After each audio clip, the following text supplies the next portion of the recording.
tardes. Hoy comenzamos Átomos y Bits, una semana más. Contamos con Alberto Coca en el control de sonido, con José Manuel Nieves, que viene como cada semana a contarnos lo último de lo último, y aquí en el micrófono con Pedro Pablo May.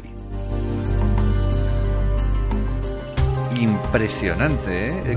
No me lo puedo creer. He conseguido hacer una presentación de menos de 16 minutos. Segundos. De 16, sí, no, es que era un reto para mí, no enrollarme. Sin infinitos ni nada. No, es que ha sido... He dicho esta mañana cuando me levanté, he dicho, hay que innovar. Estoy impresionado. Hay que innovar. Y entonces, pues nada, hemos innovado y hemos hecho una presentación breve, mano en tropo. Y vamos a aprovechar que la hemos hecho breve para empezar a hablar ya de nuestras cosas, que luego siempre nos falta mucho el tiempo.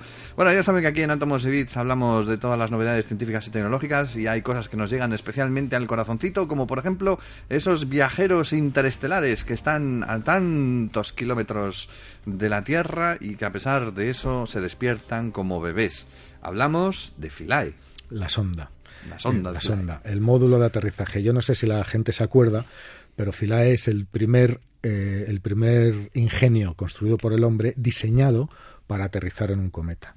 ¿Y es americano? No. ¿Es ruso? No. ¿Es chino? No. Es europeo. Es europeo. Bueno, pues tenemos la misión Rosetta, que sabemos que en noviembre del año pasado, después de 9 años de viaje y 6.000 millones de kilómetros recorridos, se puso en paralelo al cometa 67P Churyumov-Gerasimenko, que algún día te lo aprenderás. Y desde entonces la nave Rosetta orbita alrededor del cometa y viaja en paralelo con él a medida que el cometa se va acercando al Sol, ¿no? Uh-huh. Y lo va a acompañar hasta que el cometa llegue al Sol y le dé la vuelta. En ese momento la nave Rosetta ya terminará su misión.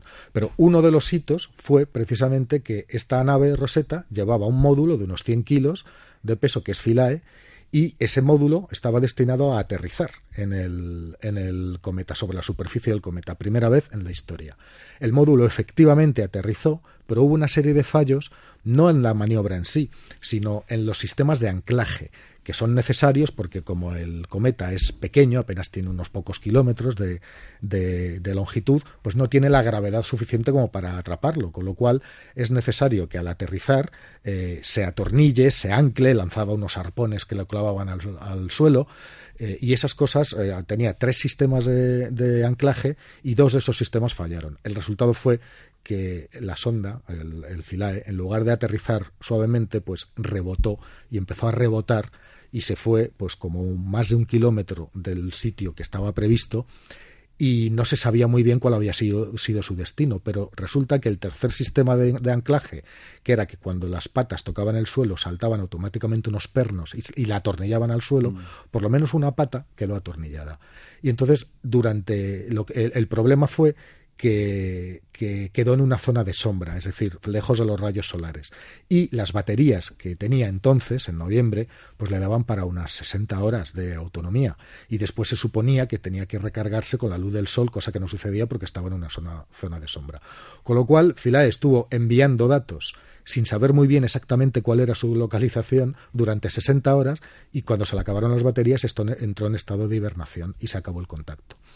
Desde entonces han pasado 7 meses y muchos pensaban que ya se había perdido para siempre, la mayoría, y algunos, los científicos de la Agencia Espacial Europea, creían que a medida que el cometa se fuera acercando al Sol y que hubiera más calor y que el ángulo propio del cometa con respecto al Sol fuera cambiando, pues a lo mejor esa zona podría volver a quedar iluminada y Philae podría haber recargado sus baterías y retomado el contacto. Y eso es exactamente lo que ha sucedido 7 meses después.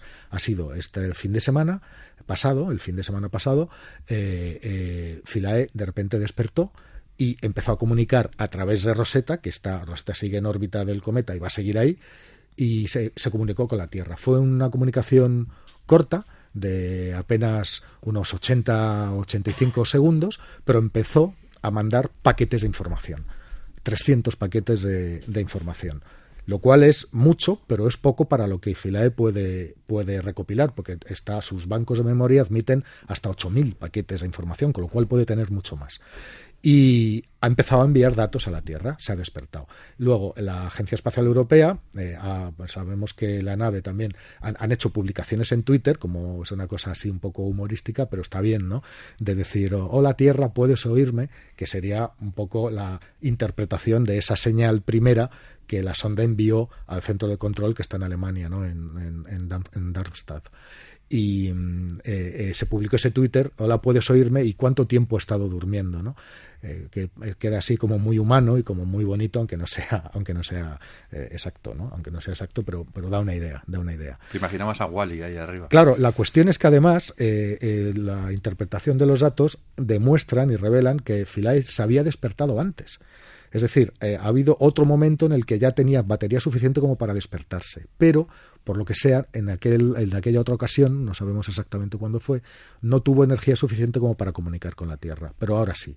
Y entonces está enviando paquetes de datos que corresponden a los que no pudo enviar en noviembre, es decir, vamos a tener datos muy precisos sobre qué es lo que sucedió durante ese aterrizaje semifallido, o con problemas, vamos a decirlo así, y también hay datos recientes de los últimos días que ya son de análisis del propio cometa, que es lo que estaba haciendo, ¿no? Entonces, las próximas comunicaciones, que las va a ver, porque ahora mismo tiene las baterías cargadas y está operativo, está funcionando bien, con lo cual quedan unos 60 días más o menos para que el cometa llegue a su punto de máxima aproximación al Sol, y durante estos 60 días pues esperamos que se reciban un montón de datos nuevos y que podamos, uno, saber qué es lo que pasó, y dos, pues que Philae cumpla con su misión científica, que es analizar el cometa in situ desde la propia superficie del cometa a medida que hace este viaje, ¿no? Alrededor del Sol. ¿Se cargó con la luz solar porque giró el cometa y cambió la posición pues de él? No lo sabemos exactamente, puede ser por varias cosas, ¿no? Pero desde luego ahí hay más calor, más energía. Probablemente la zona en la que estaba quedó iluminada o queda iluminada en fragmentos del día o en determinados momentos, y eso ha sido suficiente para ir recargando las baterías lo suficiente como para comunicar con la Tierra y empezar a transmitir qué es lo que tiene que hacer, ¿no? Uh-huh. Entonces vamos a ver, los próximos días / semanas pues tendremos seguramente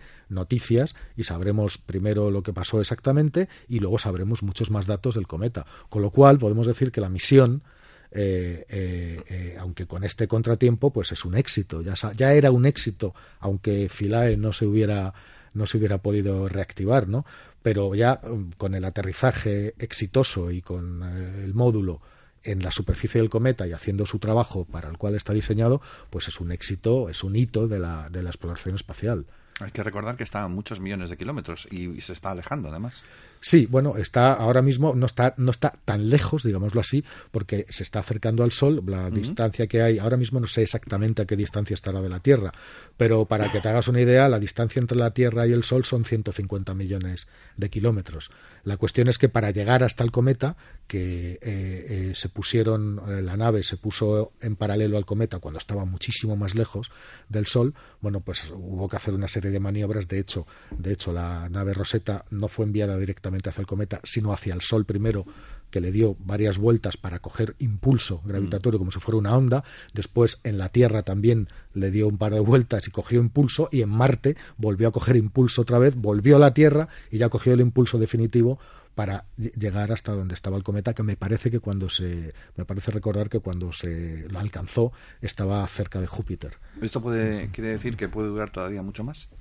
Sí, bueno, vamos a tener varios meses. Vamos a tener varios meses de datos y de datos muy interesantes que van a enviar tanto la nave Rosetta, que sigue en órbita y está enviando unas fotografías magníficas, maravillosas. Yo invito a todo el mundo a que vaya a la página web de la ESA y a la página web específica de la misión Rosetta y veréis las fotografías maravillosas que está enviando del cometa con una resolución y con un detalle nunca vistos hasta ahora, ¿no? Y a partir de ahora se van a unir también todos esos datos de más que va a estar enviando el propio módulo de aterrizaje, que, como digo, pues ya está haciendo su trabajo. ¿Qué pasará cuando dé la vuelta al Sol?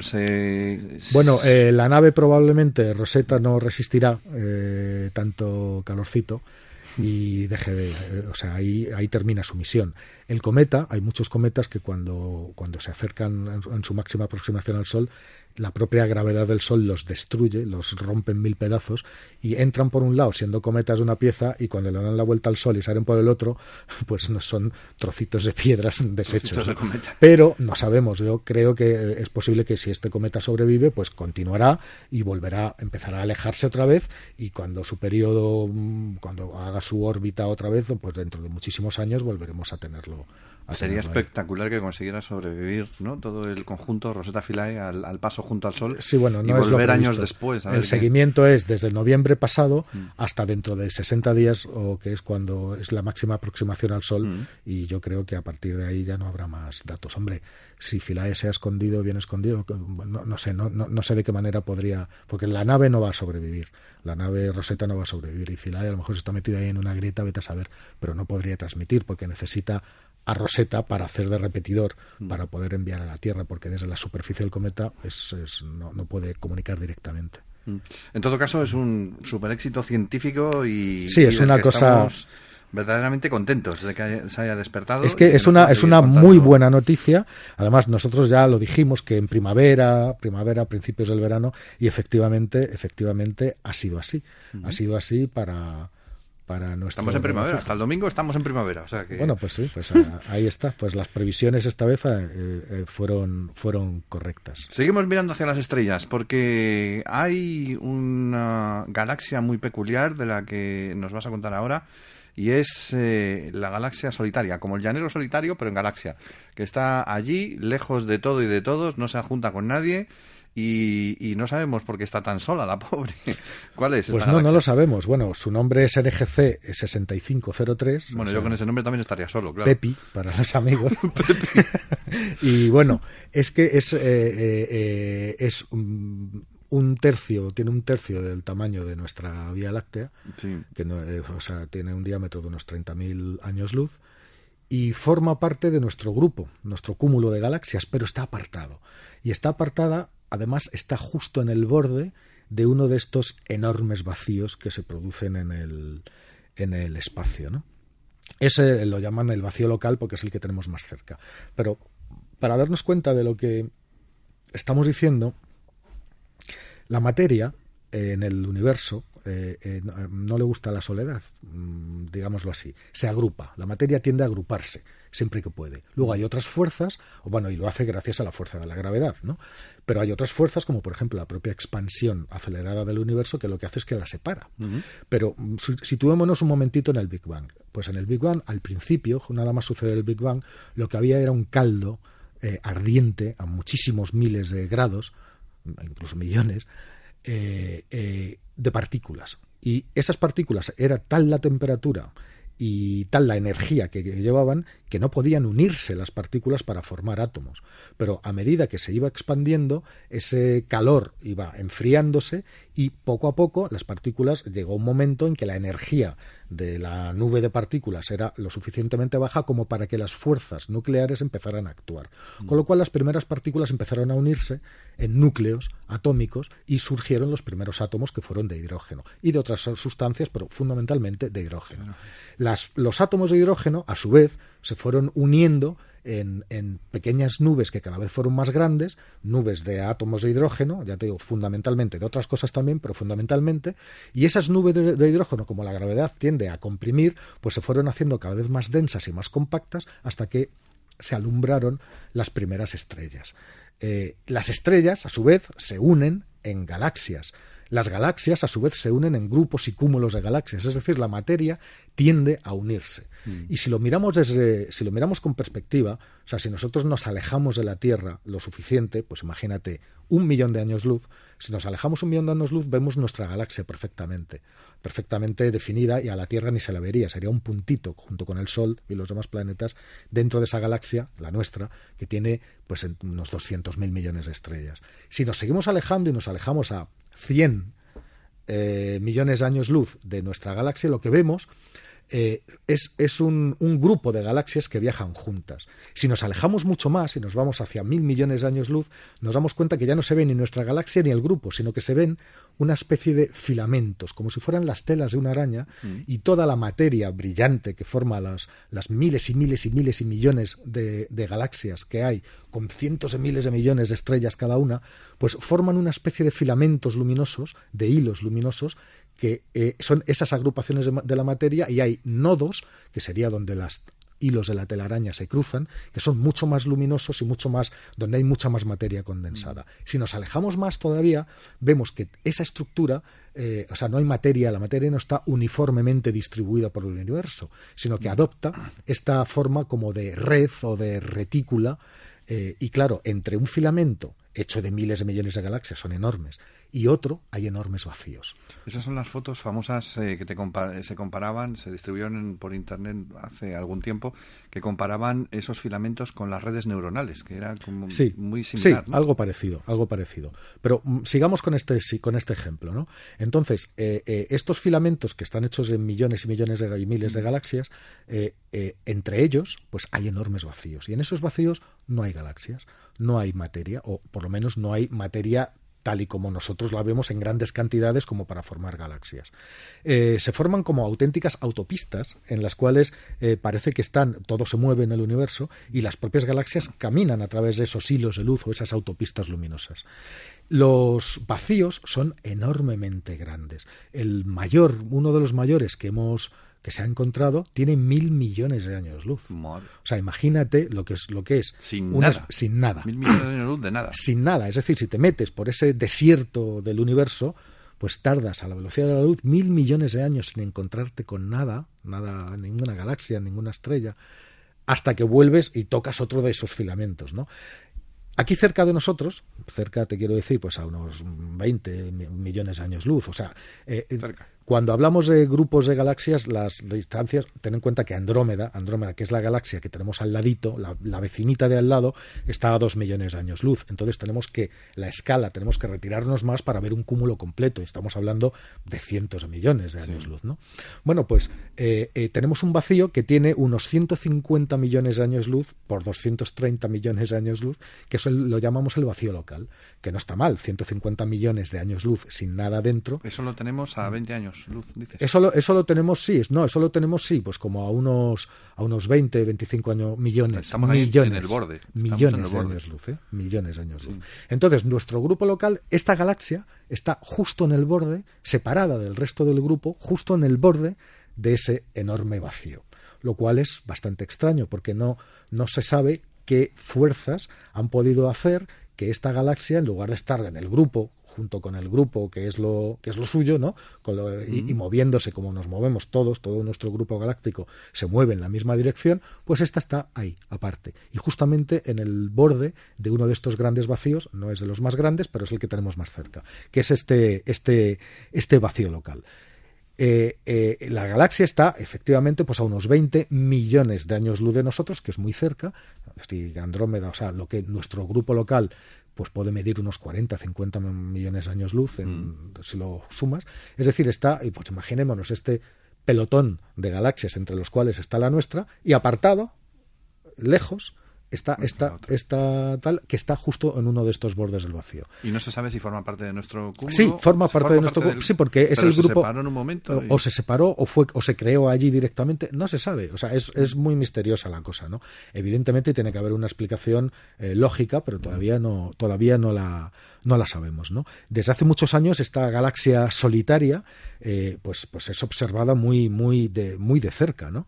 Muy de cerca por los investigadores, ¿no? Y la llaman la galaxia solitaria, la llaman así. Ahora mismo no sabemos, ya te digo, no sabemos cómo pudo ocupar esa posición, si nació dentro del grupo local, es decir, si formaba parte de nuestro grupo y por lo que sea salió desplazada, cosa que podría ser, pero no sabemos muy bien cuál es el mecanismo, o si por el contrario se formó allí, lejos. pero es un caso único. No... ¿Y hay datos sobre si sigue también la marcha del convoy? Sí, todo sigue la marcha, o sea, todo sigue la marcha. Lo que pasa que está, pues imagínate un pelotón de ciclistas, pues está el pelotón, que son todas las galaxias del grupo, y hay uno que está, en lugar de ir por la carretera como van los demás, pues está campo a través, lejos ahí, como en un caminito al borde de un campo vacío que no hay nada. Y hace su carrera por ahí. No sabemos por qué, y es un tema, a mí los temas de cosmología es que me apasionan, porque de repente te encuentras con cosas que no parecen posibles, y ahora el desafío es averiguar por qué. Y lo acabaremos averiguando, porque estas cosas, estudiándola despacio, se averigua. Hay unas fotos magníficas recién publicadas por el Hubble de esta galaxia, en toda resolución, y es una belleza de galaxia, también es una espiral, y está ahí, sola y en el borde de la nada. Una duda que me corroe, que siempre he querido preguntarte y no ha saltado la oportunidad, y ahora precisamente creo que es el mejor momento. Hablabas de esos filamentos, de esas redes colosales en el universo.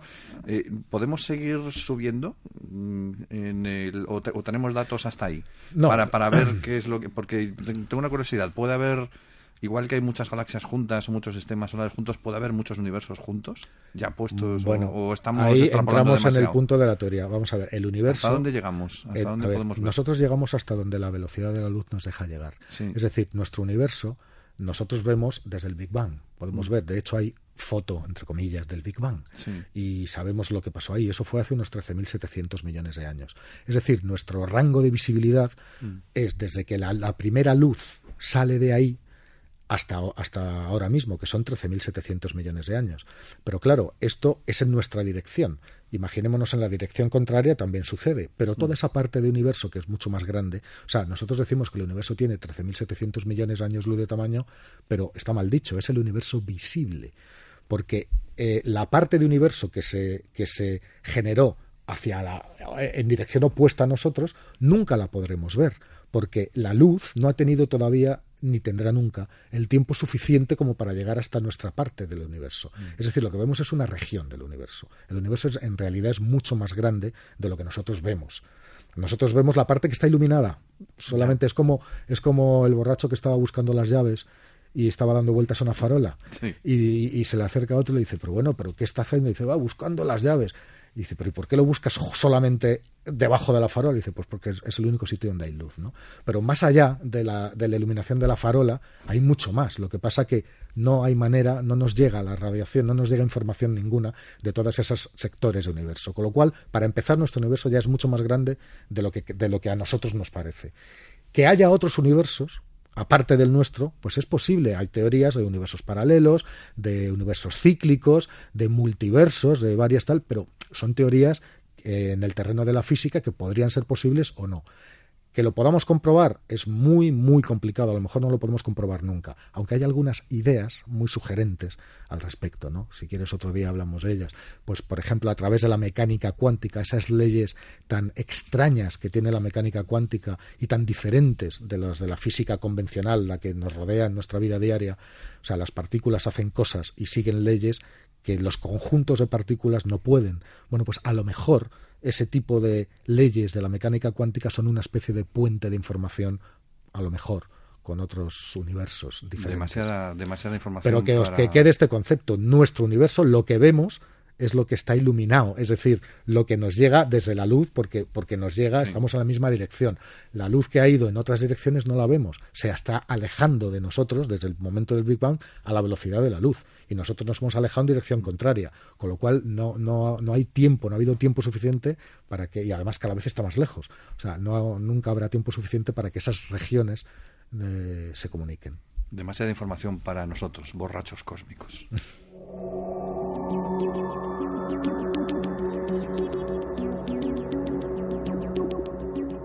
Claro, nos exaltamos con el tema del universo, de las estrellas y de todo lo que nos gusta. Y aquí nos queda, claro.